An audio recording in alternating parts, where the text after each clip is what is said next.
Hi everybody, and welcome to our video. Today we're going to talk about 4 tips related to developing emotional intelligence. Now it might come as a surprise to you that the best leaders and the best managers are not necessarily those with the highest IQs or intelligence quotients. Now the best managers, it's been shown through research, have a combination of high IQ or intelligence and high what's called EQ or emotional intelligence. And so this ability to blend between the two is very important. Now, feelings don't come naturally to a lot of managers, especially managers who might be in engineering or finance, in parts of their profession that could be very focused on facts and figures. But we're going to show you some tips today on how, even if you're in, say, engineering or finance, you can develop and boost your emotional intelligence, or EQ. Here's tip number 1. Have empathy.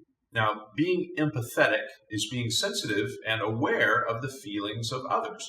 Now, you might ask, how do we actually do that? Well, a very simple way to begin to develop that skill is to be aware of body language, of facial expressions, of movement, really just being sensitive and aware of how people are acting with their body language and being aware of that and responding to that. This is really the way to begin to develop some sensitivity to what's going on, especially if you're working one-on-one with somebody.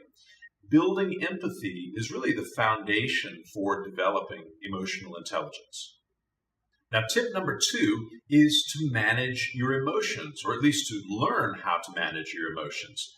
It's really common in the workplace and the world of business, especially when things go wrong, to get a sense that I need to defend myself, or I need to stand up for myself, or I might feel the need to react to something that a boss or a colleague says to me. Maybe my boss rejects a proposal and I don't think it's justified.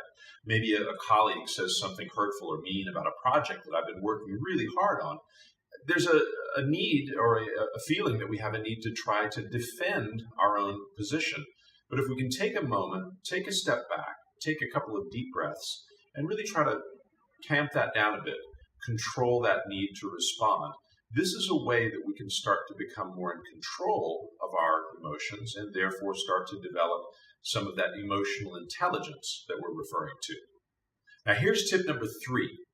It's to be aware of your hot buttons, those things that you know will get you upset or send you in a wrong direction or get you angry, basically send you off the rails for the rest of the day potentially. So this is a part of developing emotional intelligence, is really being more self-aware.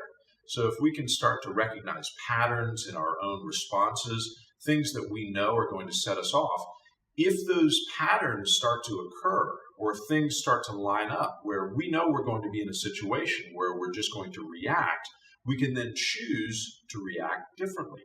And so knowing our hot buttons can help us to resist the temptation to fly off the handle or to react when those hot buttons are pressed.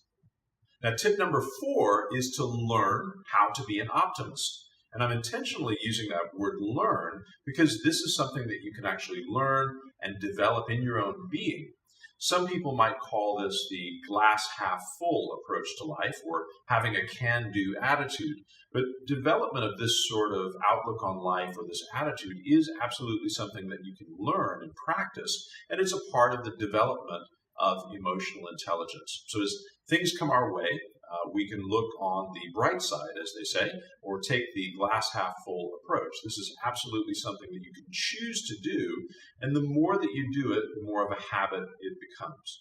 If you take all of these things put together, the 4 habits or the 4 tips that we've talked about, you can begin to lay those foundations for emotional intelligence and then add that on to what you are and who you are already, and you'll become more effective in everything that you do.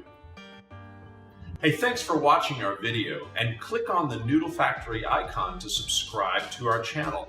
Also, make sure that you subscribe to Manager 365 for a lot of other resources and materials and videos that we know you'll love.